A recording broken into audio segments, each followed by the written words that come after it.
Okay, good day to all science students. In this video lesson, we are going to discuss now the Science 10, Term 1, Week 7, Day 3, Catalysts, Inhibitors, and the Control of Chemical Reactions.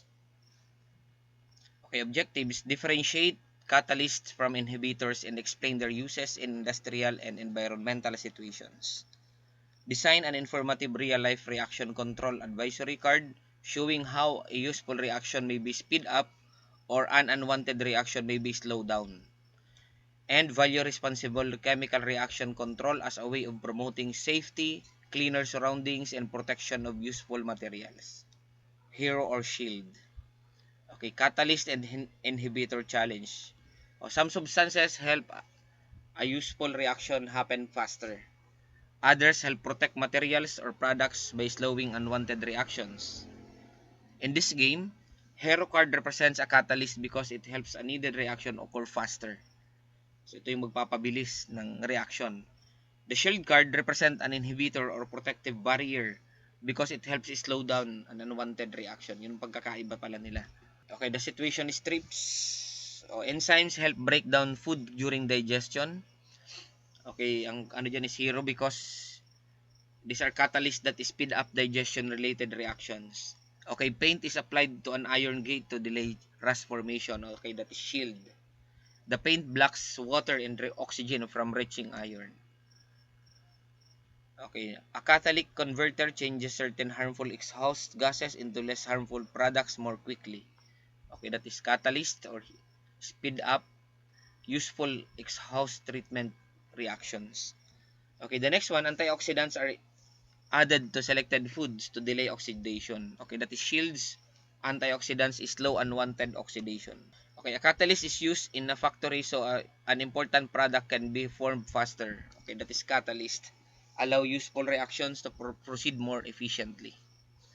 Okay, oil is applied to tools before storage during the rainy season.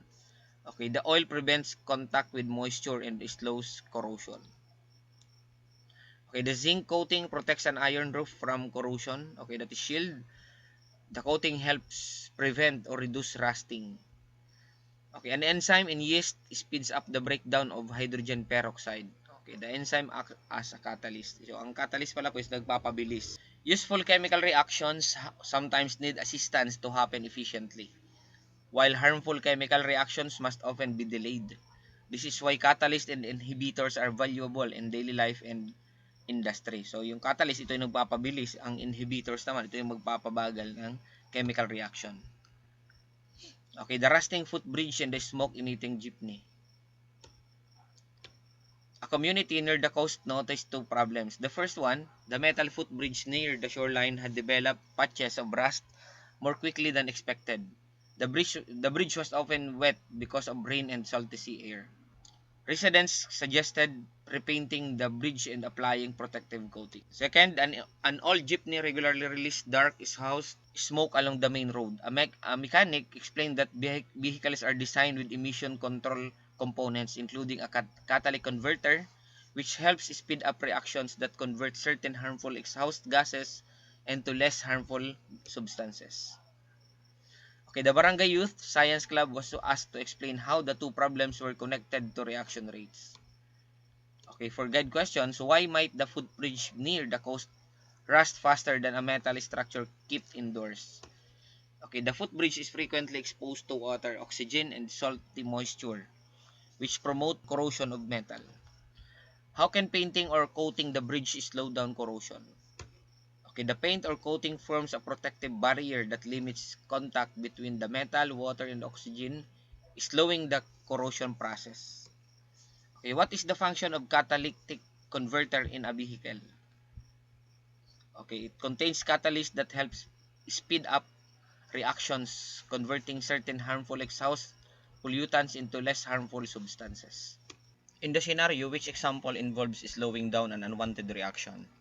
Okay, painting or coating the bridge involves slowing down an unwanted reaction, which is corrosion.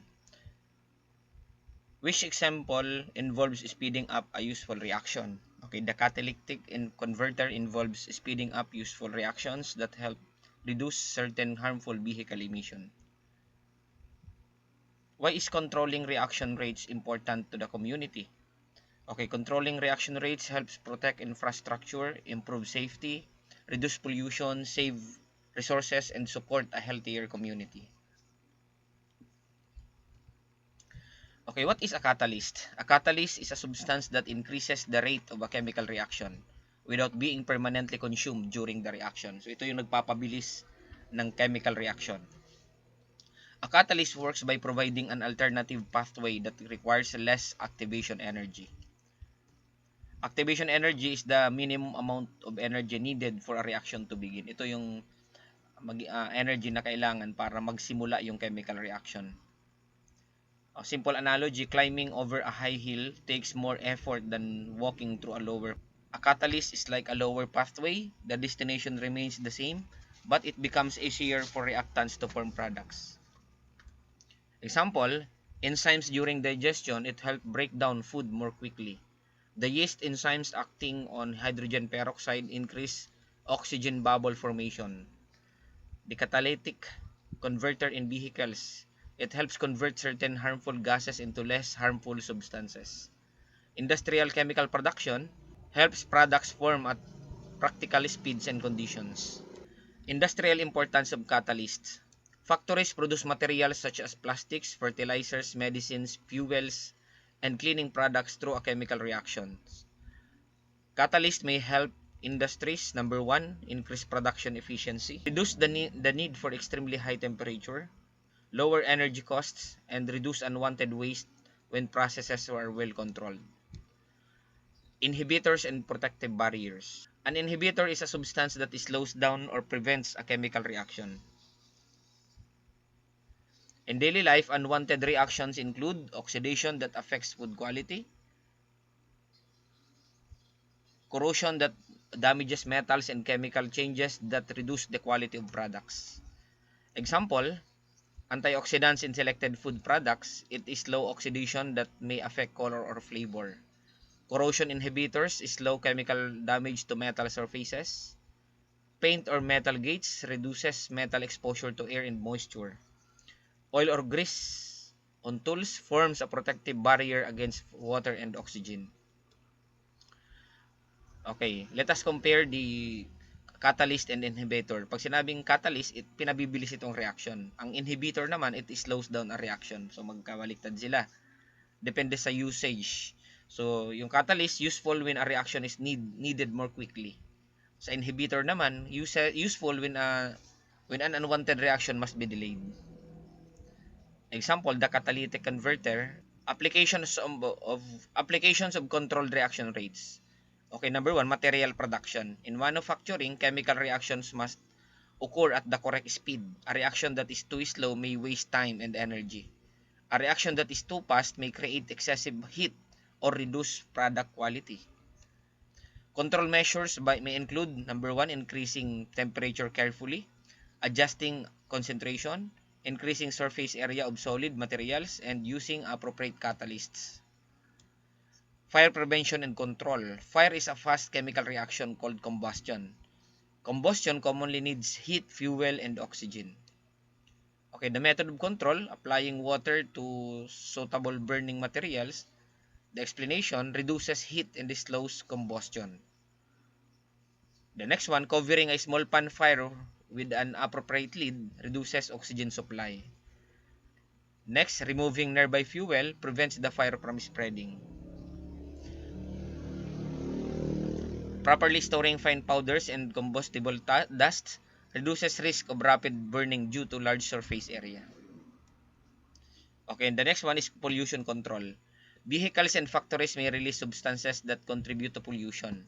Catalysts can be used in systems designed to speed up reactions that change certain pollutants into less harmful substances. A vehicle's catalytic converter does not simply make pollution disappear. It supports chemical reaction that transforms certain exhaust gases before they are released. Okay, the next one, corrosion prevention. Corrosion is the gradual damage of metal caused by chemical reactions with substances in the environment. Okay, the rusting of iron commonly involves oxygen and water and may occur faster in salty or acidic surrounding. Okay, protective method, we have painting. It blocks contact with water and oxygen. Oiling or greasing. forms a protective layer against moisture. Galvanizing, it protects iron using a zinc coating. Keeping metal dry reduces water needed for rusting. Using corrosion inhibitors, it slows damaging reactions on metal surfaces.